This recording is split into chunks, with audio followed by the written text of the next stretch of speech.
It's 1940. Europe is in ruins. Cities crumble under bombs, armies march across borders, and the Nazi war machine seems unstoppable.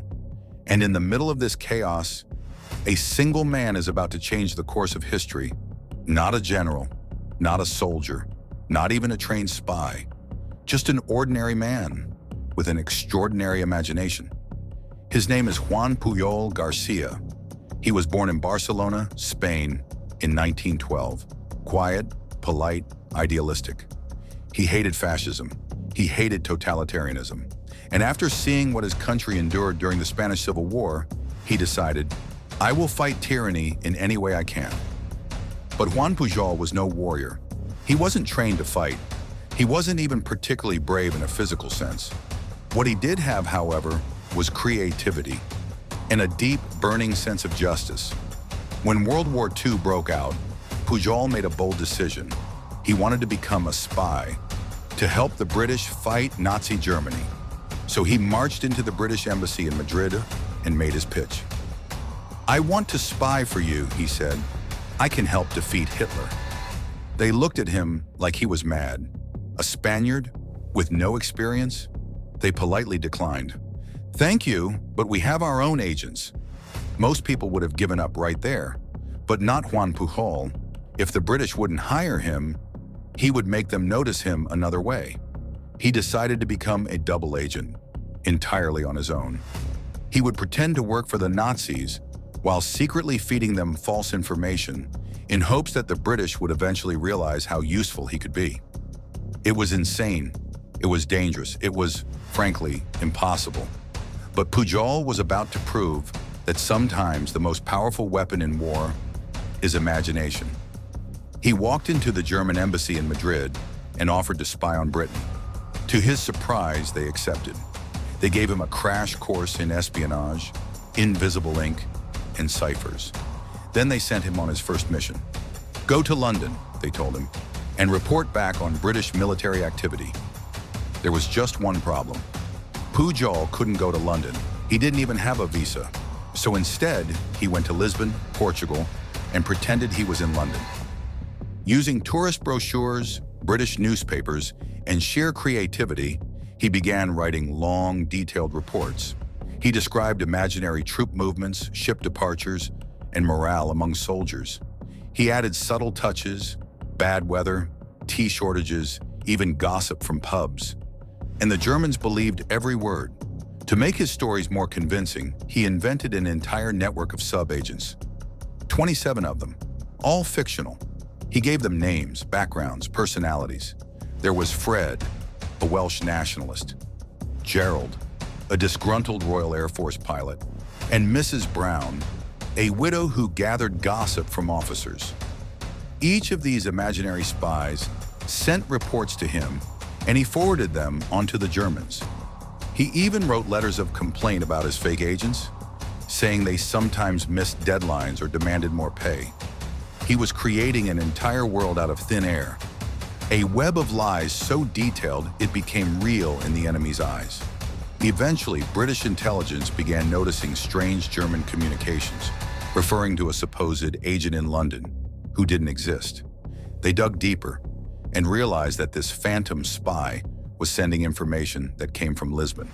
When they discovered the source was this eccentric Spaniard, they were astonished. Pujol had, without any training, managed to fool the most powerful intelligence agency in the world. So MI5 brought him to London and officially recruited him as a double agent. They gave him the codename Garbo, after the actress Greta Garbo, because as one officer put it, he's the best actor we've ever seen. From that moment on, Garbo became one of the most important players in the entire war. He worked closely with his British handler, Thomas Harris, another Spanish speaker who helped craft the elaborate web of deception. Together, they built a system of fake radio communications, secret codes, and letters written in invisible ink, all sent to Germany. Pujol's fake agents continued to report from all over Britain. He created elaborate stories of their daily lives, their illnesses, their love affairs, and their personal struggles to make them believable. He even sent condolence letters to German handlers when one of his imaginary agents died. It was theater on a global stage, and the audience sitting in Berlin believed every scene.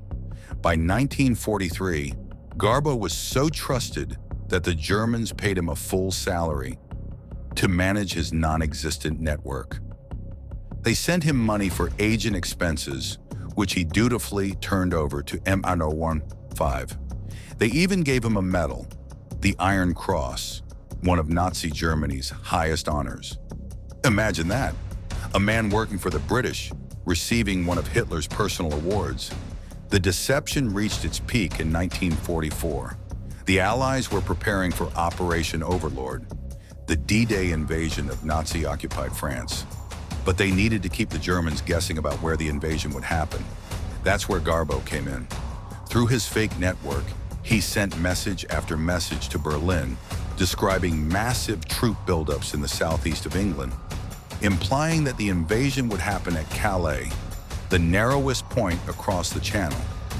He even arranged for some messages to arrive after D-Day had begun, timed perfectly so they looked like honest mistakes rather than deliberate deception. It worked flawlessly. Hitler believed him. The German high command kept entire divisions stationed in Calais, waiting for an attack that would never come, while Allied troops stormed the beaches of Normandy almost unopposed. Historians later estimated that Garbo's deception saved tens of thousands of lives. When the war finally ended, Juan Pujol García was honored by both sides, a unique and bizarre distinction. Britain awarded him the MBE, Member of the Most Excellent Order of the British Empire. Germany had already given him the Iron Cross. He was the only man in history to receive major honors from both the Allies and the Axis. But Garbo wasn't finished with deception. After the war, fearing retaliation from Nazi loyalists, he faked his own death, claiming he had died of malaria in Africa. For decades, the world believed he was gone. In reality, he was living quietly in Venezuela, running a small bookstore, enjoying anonymity. It wasn't until the 1980s that a journalist tracked him down. The reporter arrived in Caracas, and there, sitting in a small, sunlit apartment, was an elderly man with gentle eyes and a faint smile. "Yes," he said softly, "I am Juan Pujol García."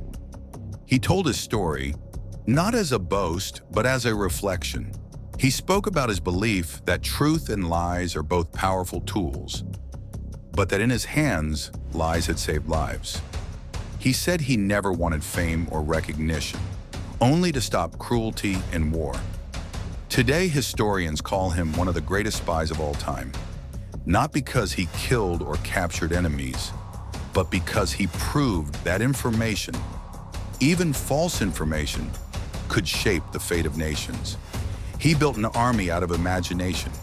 He won battles without fearing a bullet, and he fooled Hitler himself.